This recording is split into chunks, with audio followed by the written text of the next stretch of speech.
Hello and welcome to the RWP preview. Doing that because it makes the editing easy. Brent Zarafa, Mark Lambourne and me, Dallas Baker. How are you all? Very well, thank you. We must have a term for this day, this forgotten day of the car. Yeah, off the cliff? Yeah, off the cliff. I had something in my head. It might come to me throughout the show. Anyway, BZ, you have one more preview show to go before you move to racing.com in Melbourne, or you're probably a week in between. Yeah. Yep. Yeah. Lovely. So basically wind up next Friday and then off for a Gala Rose Hill program. I mentioned there's not much happening there. Sure, then I'm going to pack all my belongings into my vehicle and drive off into the sunset. Off you pop. Yeah. Mark Lambourne will be here. We'll be in the park. Soldiering on. Soldiering on. Anzac Day, Monday week. That's right. We probably won't be doing a show that day, but off we... Up that day. I know. I might be betting on the Anzac Day. No, exactly. I'll be probably doing the same thing myself. But all right.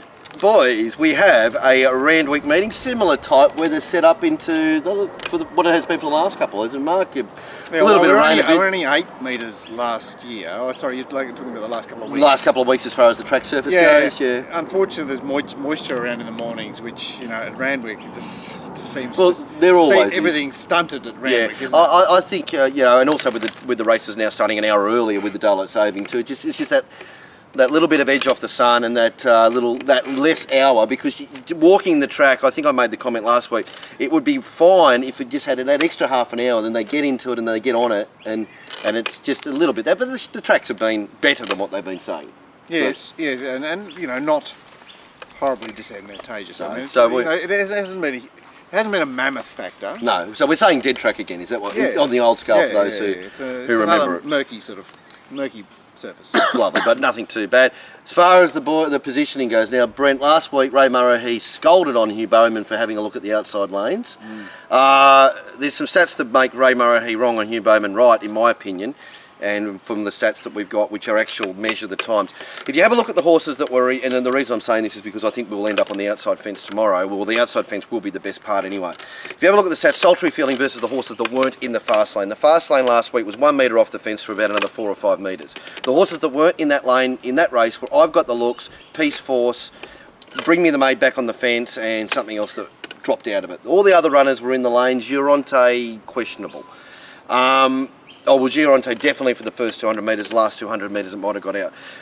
Sultry Feeling was 3 wide, was going nowhere, gave all of those horses a start and all of those horses a comprehensive beating. So I'm saying if he stays in that lane, he's done his chances a lot better. Her last 200 metres was, I think, the second best in the race, and he only got in that fast lane just after the last 200 metres, and she was I think her last 100 metres was faster than the rest of it. Point being is, that ground outside is irrefutable in our numbers, 3 lengths better than the fast lane on the inside.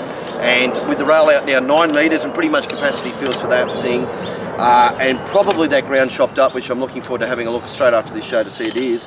The riders will probably avoid the first little bit of the inside. That'll push the horses out wide. That'll see those with the left-hand blinkers being prominent, I would think.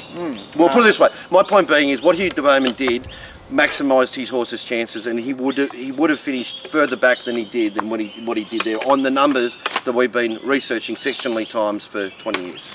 Yeah, so it's hard inside fence or hard outside fence. Basically. That's pretty much it. You just find a fence. Yeah, with a massive advantage if you can get slungshot out to the outside. Yeah. What you did see with Sultry Feeling is the difficulty in getting out there, and you do expend a bit of energy getting out there. So it becomes a mathematical equation. How much do I spend to gain that? And I'm saying what Hugh Bowman did was right. She would have finished further back. Yeah, so unfortunately the Group 1s are the smaller fields on the card, particularly all age, so it'll be interesting to see how they, depending on what's happening with the track to that point, how they handle that situation. All right, let's get into it. The highway handicap makes its reappearance, and this is just silly because there's been no lead-ups, it doesn't belong on the card, and it should maybe start at the midweeks or whatever. Yeah, but lots of people like these races. I know they do, but it's not reflected in the turnover. Look for one trainer's name. Yeah, that's right. M. Dale. Yeah, there he is. Circle game. BF Dollar. 53 kilos. Yeah, thank you. There it is. Metropolitan form. It ticks a lot of boxes compared to... And lightly raced. Yeah, all right. She's got form around Alaskan Rose and these fillies that have come up here for stakes races, and now she's turning up on the minimum in a highway handicap. So anyway, I imagine she'll be on the speed just behind them. I had Chappie leading. Therese from a wide gate coming across. So One More Gypsy I had on the speed, and Touch Sensitive could push forward from her wide gate. Yep. All right. We're just going. Well, it's hard to. She's hard to line up. She's a 3-year-old filly. No trials leading into this. Exposed form is only very light. She won a maiden in pretty good style at Canberra, then was thrown straight in the deep end at Caulfield against some pretty handy horses. Yeah, it's just I think you just got to respect the scenario more than what you can actually see. Exactly. And well, it reads well, doesn't it? Exactly. Well, I mean, and you're like, sort of preempting that she's going to be better than these horses. Like, Can I be confident in saying that? I'm not confident, No. but it just looks set up to do that. she's got hope when the others have lost hope. Well, I don't have lost hope. That you kind of know their level. Well, we Yeah, well, just that's don't what know I'm their saying. Yeah, level. that's right. Exactly. That's the beauty of the lightly raced. Mark, are you with that, or what are you saying? Oh, look, I went looking for her for sure. The other horses I'd like to mention is Touch Sensitive. Is a lightly raced filly that did a good job at Newcastle to hold on, racing on the speed throughout. One More Gypsy is long odds in this race, but she was in the very, very slow lane at Hawkesbury last start, so I'll mention that.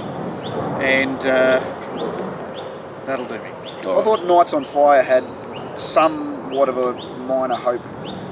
Good behind Lofty's Menu on 2 occasions. Third in a Metropolitan Warwick Farm race, which has been the formula that can bring up a result in a highway handicap. So with the claim, 54.5, I thought she was okay. Beautiful. Before moving into race 2, she mentioned get in early, free tournament. We had a free tournament up online yesterday, but we learned something about the system is if you have multiple tournaments and 2 race meetings are called off, the tournament gets automatically shut down.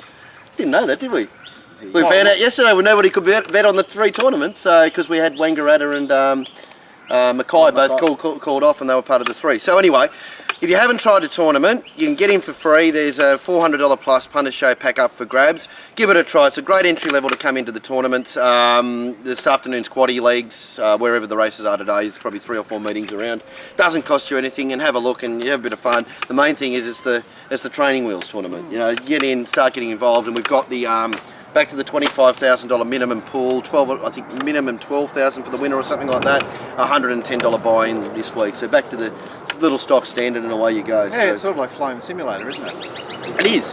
It is. But you need plenty of practice in them because look, I was running in the top 10 of the tournament last week. And you were starting to think, weren't you? It's the biggest mind frazzle of all time.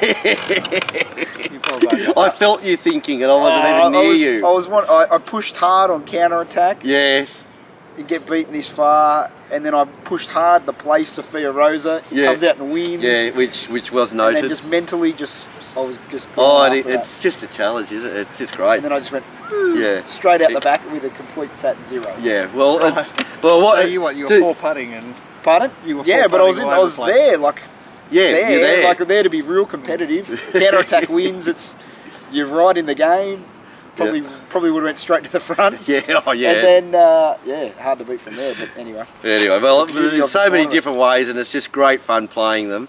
Get involved. You can have a look at it for free this afternoon, Friday afternoon, that is, as we're recording the show. So give that a try. Okay, we move to race 2, and Santa Ana Lane is the favourite ahead of Mojave and Lady Zhivago and Lucky Can Be and Emirata.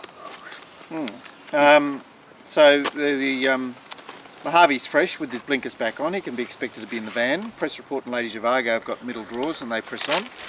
Alert races handy generally, and Clamour is the wild card who's got the winkers on and is a 1,000-metre horse, so could push through there to take it up. Santa Ana Lane is looking for the same style of run that he had last week, albeit at 1,400 metres last week. All right, Santa Ana Lane. Respecting good run last week against 3-year-old company. Drops back in distance. Comes back to some. I could imagine this is probably a similar type of grade to a listed 3-year-old event. I'm not overly enthused by the price. All right, you've got somewhere else to go. Come on. I'm Riker. I'm Riker and Rock for the Ladies fresh here at sort of $17 and $21. I thought Riker's runs last preparation around Happy Clapper look quite good. Blinkers go on. Fresh horse. I'm just looking for something a little bit outside the box. And Rock for the Ladies comes up from Melbourne, where this horse actually started in New South Wales with Peter Moody and was only going fair. As soon as they put the blinkers on, it went to another dimension. And I thought its trial was quite good at Warwick Farm recently without blinkers. got a little bit of weight there at 61 kilos, but yeah, at 20 to 1, I was happy to have small bets on those two horses and not get too involved in this race. All right, we'll stand around the lane. The point I want to make about it, Mark, and I see that you're probably going to be having it on top, is that is a little bit like Happy Clapper. These horses that parade poorly, which it does, it gets really worked up. They can be very effective on the backup because that shit's taken out of them. Sometimes it can be counterproductive and they can be worse. But I think Santa Down in a Lane, from what I've seen in the parade, is conservatively wasting 3 lengths in the parade. A lot of the time they come out and parade really well, and these are horses great on the backup. The run last week wasn't a gut buster at all or anything like that, so it's not a bad run to back up off. I'm saying tick, tick, tick there, and I'll be very, very, very keen to back it if it parades well. Or parades, parades well. Fair enough. Look, I'm with the favourite. You know, Amarada is a mare that did good things last preparation. She's of course won her two most recent first up appearances, so she does have a spring in her step first up. Joe Pride a bit hit and miss at the moment. Certainly. More miss than hit too, I'd say. Certainly, but I mean, she only had one blot on a copybook last preparation. And that was when the you know, she was in the quicksand on the inside. So. I found her to be the danger. Lucky Can Be is well enough found. I mean, she's got a chance. She would be better suited, and she's probably eligible for a midweek mares race. Her rating is so low, but they're just but I think she's got something. Like I quite like her as a horse, but I'll be happy to take even money in a Wednesday mares race and just bet right up. She's sort of found. I reckon she's more dangerous in the higher grades because she's a sit and sprint horse. She's an off pacer, so she doesn't speed on. She doesn't make her own luck. Yeah. You know, she wants to bludge a bit. All right. Well, Hugh Bowman down the outside saying thanks, Ray. Race 2. Race 3, the Frank Packer Plate over 2,000 metres. Old North for John O'Shea, a consolation race. The blue colours, these are their bread and butter. Mid-even money or thereabouts. He's our Rocky next pick, or sort of next pick, with another blue jacket in Asanara. And Torgerson is there loitering with Hubert on. Yeah, so it's sort of a steady run race. Here we go. I imagine the two fillies, the Sorceress and Aurora Star, poke forward there. The others, you know, really don't necessarily want to be there. I mean, there's some possibility that Manhattan Sun could race forward after going back to the tail from a wide gate the other day. But it's more, you know, who's going to take it up. As I mentioned, those fillies are sort of the more likely ones. It doesn't suggest that there's anything major happening in the tempo stakes. No. Old North, yay or nay, BZ? Yeah, big yay for me here. Yep. I couldn't really find much holes in Old North here.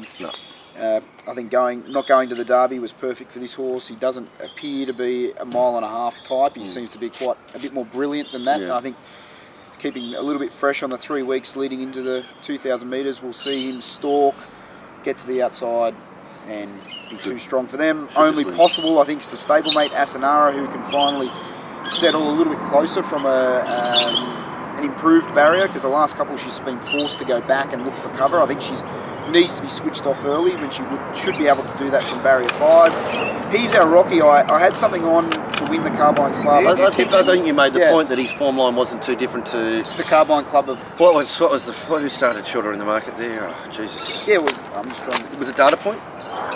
Maybe it was. Whatever it was. Yeah. But I thought on that day he got everything possibly in his favour. He was in that 3 wide line. That play was in the right part of the track. Yeah. He was sort of just there. No. Yeah, Data Point tracked him. He was 3 wide cover. He was 3 wide. Yeah, he was just sort of in that. When the rail's in the true position, in that sort of swinging spot, and while he won by half a length, it wasn't a real convincing win. And I'm sort of negating the win due to the fact Odyssey Moon, Queen of Wands, 2nd and 3rd. I think Old North would give those horses a haircut. So, if you're looking for me, the way I see the day, if you're looking for a horse who's even money and should just win, this is the one you want to be on. Fair enough. Yeah, I like Old North. I've liked it all the way through. Old North, but I think He's Rocky is the one to beat, and I'll be, depending on what the parade is, bidding up Old North and saving He's Our Rocky. And I'm just worried. The fillies are just, after the Oaks last week, I just don't want to be on a 3-year-old filly. Yeah, but she's coming back from the Storm Queen. She's coming from a decent. I know, but I just pox the 3-year-old fillies. Look, I thought she was not entitled to do what she did. She got a long way back in a very slowly run race, and you know, it's pick your pick your gender here, and I have a leaning to the filly. I do. That's an arrow. Yeah. Okay. Due to price factor? Well, I just think she's been not able to show her wares, whereas we've seen what Old North can do. Okay. All right. Oh, I'm happy with what Old North has done. Yeah, Old North from Asanara, only possible. All right, lovely. Whilst it is the down day of the carnival, it still is a carnival day, and we still have heaps of products around the joint to go, including your stuff, including Johnny Walter's stuff who's flying. Down day, but they pay the same amount. Well, that's right. I mean, I think as if you are a new viewer, and we've got $1 is still $1. Yeah, that's right. You know, if you are a new viewer and new to the site, we are here week in, week out. A couple of weeks in the middle of summer, in the middle of winter, we might just have a hiatus, but the products are all there, putting the same amount of work in, whether it's Doncaster Day or whether it's next Saturday at Rose Hill. Mark, and I think that's the consistent thing with the team, whether it's Vince with the race speed profiles, whether it's you, whether it's Johnny Walter, definitely whether it's Darren Potter, whether it's Fletch, obviously, you know, he puts as much effort into Warwick Nabil as he does. We are the turf tradies. Yeah, that's right, exactly. So, and Glenn, well, poor old Glenn. What do you mean? Well, poor old Glenn. Dynamic. Having been to more meetings than anyone in anyone in Australia, probably, I would have thought. That's just getting him fit. Exactly. Warren Huntley, everyone just puts in time and time again, because this is what we do, and that's why they win. John McLeod in Brisbane. So if you want to be a set, you want to keep going, you want to keep making money, well, just keep following whatever set suits you. Keep with